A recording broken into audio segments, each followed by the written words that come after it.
الحمد لله رب العالمين، والصلاة والسلام على رسول الله الأمين وعلى آله وصحابته أجمعين. برایانی خۆشەویست و خوشکانی بەڕێز، بەردەوامین لە سەر زنجیرە باسەکانمان لە شەرحکردنی کتێبمان هەڵبژاردنی 222 گەوهەر و مرواری لە فەرمودەکانی هەردوو پێشەوە موسلیم و بوخاری. گەشتین بە فەرمودەی ژمارە 131. عنوانی ئەم فەرمودەیە هەر عنوان و ناونیشانی فەرمودەکەی پێشووە کە دەستی سەرەوە چاکترە لە دەستی ژێرەوە. دەستی سەرەوە چاکترە لە دەستی ژێرەوە. ئەم فەرمایشتەی پێغەمبەر صلی الله عليه وسلم کە فەرمێ اليد العليا خير من اليد السفلى، مەقسەد پێی ئەوەیە کە ئەو دەستەی کە کار ئەکا کە بە ماندووبوونی بە عەرەقی ناوچاوانی خۆی پارە دەرەکا و لێ ئەبەخشێتەوە و یارمەتی موسڵمانان ئەدا، زۆر لەو کەسە باشترە کە دانیشتووە و على ئەساس خەریکی عیبادەتە و خەریکی نازانم چی و ئەوانە تەمەڵ دانیشتووە و چاوەڕوانە خەڵک یان کەسە نزیکەکانی پارە بکەنە دەستی. ئەگەر چاکترین کەسی ئەم دنیاە بیتۆ لە عیبادەتە مەبەستمان، ئەگەر لە دەستی مسلمانان بەبێ عەرەقی ناوچاوانی خۆت پارە و بژێوی ژیانت دابین بکەی، کەوابوو تۆ رغما عن ئەوەی تۆ لە عیبادەتە باشترین عابد بی، بەڵام لە خوارەوەی ئەو کەسەی کە یارمەتیەکەت پێدا، یعنی پلەت لای خوا لە خواری ئەوەیە، چونکە اليد العليا ئەوەی کە ئەبەخشێ باشترە لە يد السفلى. فرمودەی ژمارە 131 عن أبي هريرة رضي الله عنه قال قال رسول الله صلى الله عليه وسلم لأن يحتطب أحدكم حزمة على ظهره خير له من أن يسأل أحدا فيعطيه أو يمنعه. إمام بخاري جمارة 1407، إمام مسلم لجمارة 1042. أم فرمایشتمان بۆ ئەگەڕنەوە. پێغەمبەر صلی الله عليه وسلم فەرمێ ئەگەر کەسێک لە ئێوە حەبلێکی هەبێ بڕوا دار ببڕێ و بەو حەبلە بیخاتە سەر شانی، بیبەسێ و بیخاتە سەر شانی، بێت لە بازاڕە بیفرۆشێ، بژێوی ژیانی خۆی و مناڵەکانی دابین بکە، زۆر لەو کەسە باشترەکەوە ئەڕوا دەست لە خەڵک پانەکاتەوە، داوا لە خەڵکەکە یان پێیەدەن یا پێی نادەن. سوالکردن لە ئیسلامە کارێکی زۆر خراپە، زۆر عیبە. ئینسان مسلمان بێ سوال بکە، دەست لە خەڵپان کاتەوە. و زۆریش پێم خۆش نییە کاتێ سوالکە دێتە مزگەوتەکان مسلمانان ئەڕۆن پاراخەنە سەر دەسڕەکەی. نازانم یعنی ئەگەر هات دای لە دەرگاکەی ماڵت ئەوە ناچاری، ینی بەڵام کە هاتە ناو مزگەوت و هاواری کرد و ئەمانە براینە مەخەڵەتێن بەو شتانە. کابرا ئەڵێ ئەمڕۆ یەکێک هاوارەکە ئەڵێ من لە ئێران و هاتم و لێم قەومیاوەمانە. برا ئێران یعنی بۆ لە ئێران و تۆ گەیتە ئەم وڵاتەی ئێمە؟ آخر برا ئێران تقریبا نزیکەی 90 ملیۆن خەڵکە، کوردستانی ئێمە 4 ملیۆن، یعنی ڕێک 16 قات ئێمەیە ئێران. یعنی تۆ ئەگەر پیاوێکی ڕاستگۆی لە شارەکەی خۆت لە گەڕەکەی خۆت کەس نەبوو یارمەتیدا ئیلا لە ئێرانەوە بگەیتە ئەیرە لێرە لە سمودی لا ئێمە خەڵ ناسی و نازانێت تۆ، ینی خەڵ ڕاست ناکات، خەڵک ڕاست ناکات. خۆشەویستەکان ئەوانەی کە مەبەستم سوالکەرەکان و نمونەی سوالکەری زۆرم بۆتان هێناوەتەوە من چەند جار لە وتار جمعە و لە غەیری وتاری جمعە، کە کابرا بە عابایەکەوە هاتووە و دەبچاو خۆینی کردو دانیشتەوە هاوارەکەین دانیشتووە دەستپانەکاتەوە. دوای ئەوەی کەوا نوێژ جمعە تەواو بوو لە کامیرەکانەوە من دانیشتوم لە ژووری ئیمامەوە تەماشام ئەکرد بە عاباکەی و ڕۆی ئاودەسەکانەوە. دوای ئەوە تەماشام کرد لە ئاودەسەکان دەرچوو عاباکەی خستە ناو عەلاگەیەک و گەنجێکی جوان بە پانتورێکی کابۆ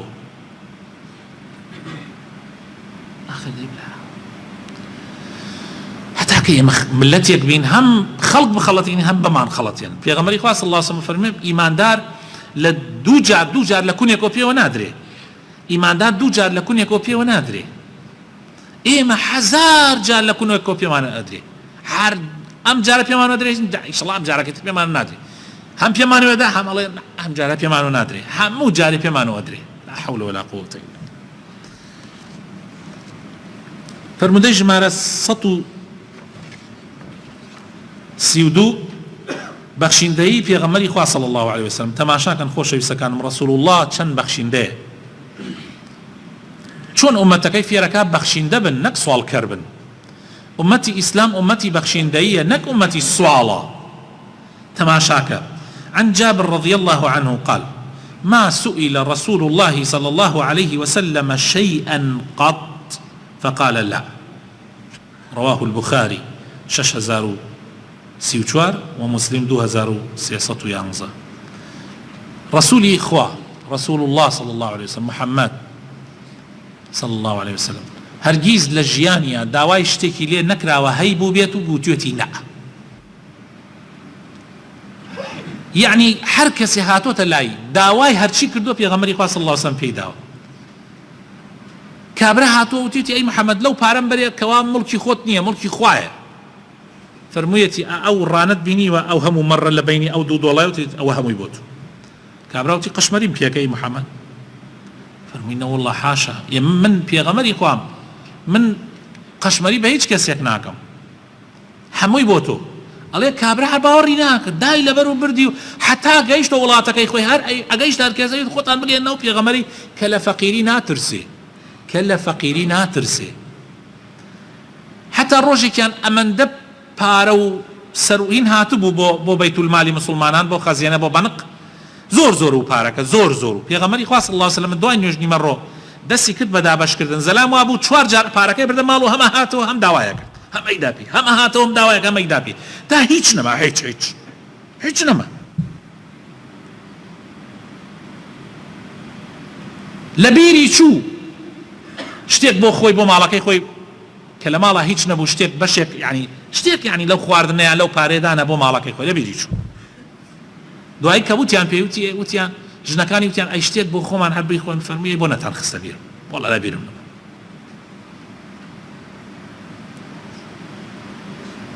ڕۆژێکیان بە هەدیە بە دیاری عابایەکیان بۆ هێنا بۆ عاباکە زۆر جوان بوو بە دیاری بۆ ئەوی خوتبەی جمعە بیکاتە بەر هەر هاتم مینبەرەکەوە سەحابەیەک کابرایەک یعنی بینی جوبەکە جوانە وتی ئەڵڵا چەند جوانای پێغەمبەری خوا ئەم جوبە لە بەرتەوە ئەمانە ئەیدەیتە من یەکسەر بەبێ ئەوەی یەک وتاری پێ بدا بەبێ ئەوەی یەکسەر دایکە ناو یعنی کردایە دەست سەحابەکان وتیان باشە قەینا تۆ بۆ داوای قەینا پێغەمبەری خوا صلی الله علیه وسلم خۆی پێویستی پێیەتی ئەی بۆ داوای ئەکەی ئەی نازانی پێغەمبەر صلی الله علیه وسلم داوای هەرچی لێ بکەی قەت ناڵێنە وشەی نە لای پێغەمبەری خوا صلی الله علیه وسلم نییە کابراوتی وەڵڵاهی من مەبەستم من شتێک لە یەکەدەمەوە ئێوە شتێکی تر وەڵڵا مەبەستم ئەوە بوو ئەم جوبەیەدایە لە لاشەی پێغەمبەری خوا صلی الله علیه وسلم مبارەکە و پیرۆزە حەز ئەکەم کاتێ مردم بیکەن بە کفن بۆ ئەوە مەبەستەکەم بوو سبحان الله لێ کابرا بالفعل ئەو عابەیان کردە کفنی فەرمایشتی ژمارە 133 پاداشتی چاکە بە چاکەیە عن أبي هريرة رضي الله عنه أن رسول الله صلى الله عليه وسلم قال الله تعالى أنفق يا ابن آدم ينفق عليك أي بني آدم طبعا حديث جمارة 4684 بخاري يجرته ومسلمي جمارة 993 أفرمي خوا فرمويتي أم حديث طبعا قدسية هر كاتي بيستان بيغمر بفرمي صلى الله عليه وسلم خواوتي ولا قرآن أنا بو معناه وايا أو حديثي قدسية يعني حديثي قدسي يعني حديثي بيروز يعني فرمايشتي بيروزي خواي فرمايشتي خواية خواي تعالى فرمي أي بني آدم يعني أي آدمي زاد كان ببخشتها من بيت ببخش تو ببخش من بيت ببخش بۆیە پێغەمبەری خوا صلی الله علیه و سلم فەرموویەتی سوێن ئەخوا سوێن لەسەر سێ شتەخوا یەکێک لەوانە ئەفەرمێ هەرگیزا و هەرگیز سەدەقە لە ماڵ کەم ناکاتەوە هەرگیزا و هەرگیز ببەخشت دێتە شوێنی بە زیادی شۆ دێتە شوێنی بە زیادی شۆ دێتە شوێنی فەرمایشی 134 چاکترین ئیسلامەتی چییە چاکترین ئیسلامەتی عن عبد الله بن عمرو بن العاص رضي الله عنهما لخوي ولباوكي شيخواليان رازيبه أن رجلا سأل رسول الله صلى الله عليه وسلم أي الإسلام خير كابرايا كوتي أي بيغمري خوات شي إسلامتيك زور باشا وحمشتك لإسلام جوانا فرزكاني سنتكاني هموي چاكا بس كاميان زور تر چاكا بيغمري خوات صلى الله عليه وسلم فرمي تطعم الطعام وتقرأ السلام على من عرفت ومن لم تعرف فرمووی ناندان سەخاوەت نانی میوان نانی خەڵ یعنی پیا ها ئەڵێ کابرا خانەدانە نان ئەدا جاران پیاوی گەورە بە ناندان و ناسراو یعنی هەر کەسێک نانی بدایە ئەبوو بە پیاوی گەورە و خەڵک ئەیانوت ئەوە پیاوی گەورەیە ناندان زۆر گرنگە لە ئیسلامە و سیفەتێکی زۆر جوانە ئەگەر خوا بە کەسێ بیدا و بتوانێ نان بدا دوای ئەوە سلام بكي إلا حركة أي ناسيت ولا حركة ناي ناسي يعني بلاو كردنوي سلام إفشاء السلام إفشاء السلام أم حديث إمام بخاري إجرته جمارة دوانزة وإمام مسلم جمارة سيونو طبعا خوش يسكان برقية كمي ناندانك زور ما لسري وتوا وخوش تنزوري أزانا وهركة وتد ناندان كابرا بياوي ناندانا يتر ديارة بس أم صفتك يتر زور عجيبة لمسلمانانا زور كموبوتو مسألة سلام كردن لكسيك أي ناسي ولا كسي ناي ناسي تصور كان صحابة كان في غمر صلى الله عليه وسلم يكي لوانا عبد الله كوري عمر الرويش بناو بازار الرويش تبازار أقرايا بناو بازار فريكي ليدا وأقرايا حمو الروجي يواران بيانيان بوتيان باشا عبد الله تو بو الروي تبازار ديتو هيتش بدا سونيا حمو الروجي اجت بازار وشنجاريك والروي تو ديتو هيتش فرمي من تنهام بس ما ويا حديثي في غمر صلى الله عليه وسلم جيبكم كسلام بلاوكم والسلام السلام يعني يسمن بتوبل السلام عليكم يعني كاك فلان كس ضل نيابه للعين منه ويتر من تعدالة ناكم غيبة ناكم قصي خرابة بون بيناكم للعين منه سلامت به يعني للعين منه هو من أمنه آسايش ما هي برامبر بتو لمن سلامت به لمن ما ترسد نميني لبر أو حر عليه السلام عليكم السلام وهي بس وتي سلام عليكم يكسر خوش دبي لبيش تصوري كي ترت هي برامبري كأعتقد عليه السلام عليكم حل أخو يتربك هو يك سطلي أو صارت كاتبان ضلتا سبحان الله حل أخو تؤتر أو بياوت خوشوي چونك أم سلامة يك ناو خوايا تو ناو خوا بلا وقت الذكرى السلام ناو خوايا دو سلامتيو أمنو آسايش لناو خلقا بلا وقتو أنا زور قرنقا أي أجر كابرا قايش تقتو سلام ناكا بركات أولاو نوت هلكا حيت شو بشغل زاني ما هنات ناسي أي كان يقيني لي هلقري يعني يكون ناجزاني أم كابرا يسمن لبردم دكانك واستابهم يعني لشوينك طبعا أو خلقا من هنا ناس يعني نازان كيمو أنا خليك بومين بو كابرايا كات دولا وريشي في جوانا معنا خوم حاضر كردو كبيش السلام عليكم عليكم السلام ورحمة الله يعني خوم حاضر كرد يعني أبواب الرهن يقدو ثانية زيادة واستان بوي سلامك بكاو تام أوش خيري دسك منش خيرم دسك والله قيلامو عوايك كردو خوا أقدار ما بدو ما نقول شيء دلهم درناج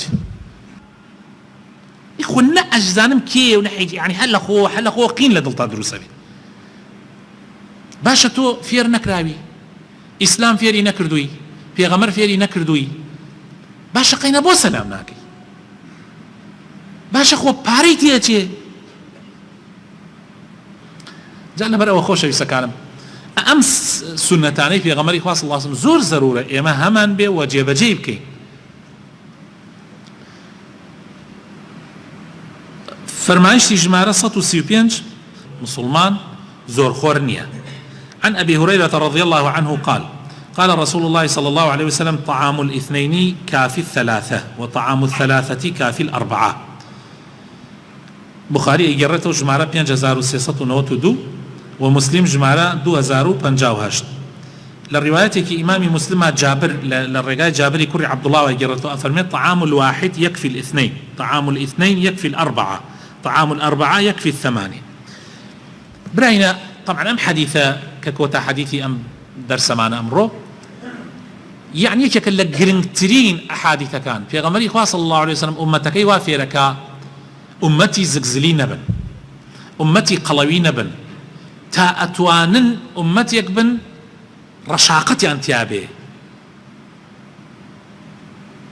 هرچی نخوشی انسان لمعیده و دروسه به، هرچی نخوشی انسان لمعیده و دروسه به. بویا پیغمبری خدا صلی الله علیه و سلم یک